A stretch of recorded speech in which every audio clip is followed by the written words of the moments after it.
Gaya ng ibang ina, kapag nagkakalagnat ang 8 buwang gulang niyang anak na si Baby Caroline, si Mommy Claudine, abot-abot ang kaba.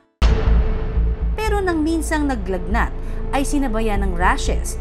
Dito na raw siya nataranta. Medyo mainit yung singaw ni Baby. Tapos, tinemp ko agad siya, tinemperature ko. 37.3. So, normal naman, 37.3. Pero iba pa rin yung instinct ng isang mother eh. So, kinabukasan, Friday, 3 a.m., paghipo ko sa kanya, mainit na siya.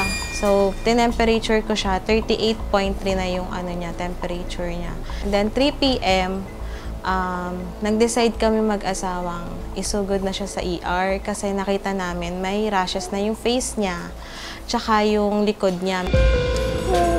Pero nang isugod sa ospital ang anak, allergy ang unang diagnosis.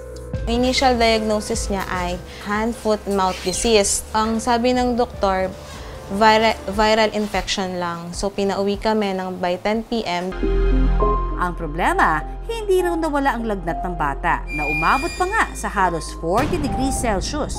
Kinabukasan, sinugod ko ulit siya sa ospital, sa ER. Kasi tingin ko yung rashes niya ay mas pula tapos mas madami buong katawan niya. So natakot ako na baka mahirapan siyang huminga or masarahan yung airway niya dahil sa rashes niya. Bukod sa mataas na lagnat, kapansin-pansin din daw ang pamumula at nagchatchap o bitak-bitak ang mga labi ng anak. Pagkita namin kay Baby, yung lips niya ay crack na. And then yung eyes niya, meron ng pula na parang puputok. Dinala namin siya 12 p.m. ulit sa ER. Doon na kami in-advise na i-admit na si Baby. Dito na na-diagnose na si Baby Caroline, may Kawasaki disease.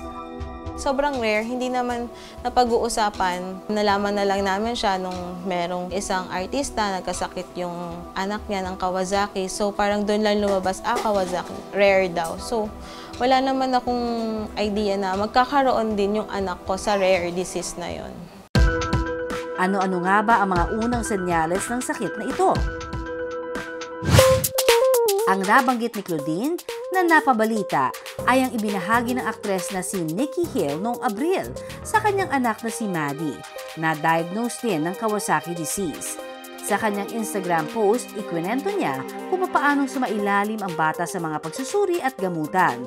Dahil sa Kawasaki disease, isang sakit na kailanman bago sa kanilang kaalaman. Medyo matagal na yung sakit na yan. Ang problema lang, hanggang ngayon, hindi pa namin alam kung saan siya nagsisimula at saan siya magtatapos.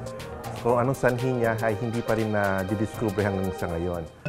Ang Kawasaki disease ay batay sa mga simptoma. So, hindi ho sila pwedeng asymptomatic. Kadalasan, ang mga incomplete ay may 2, 3 o 4 lang na simptoma ng Kawasaki. At kadalasan, kailangan ho sila gawa ng ultrasound ng puso o yung tawag doon ay 2D echo para maghanap ng karagdagang simptoma. Maraming salamat sa pagtutok sa Pinoy MD. Para po sa iba pang kaalaman tungkol sa ating kalusugan, mag-subscribe na sa GMA Public Affairs YouTube channel. And of course, don't forget to hit the bell button for our latest updates.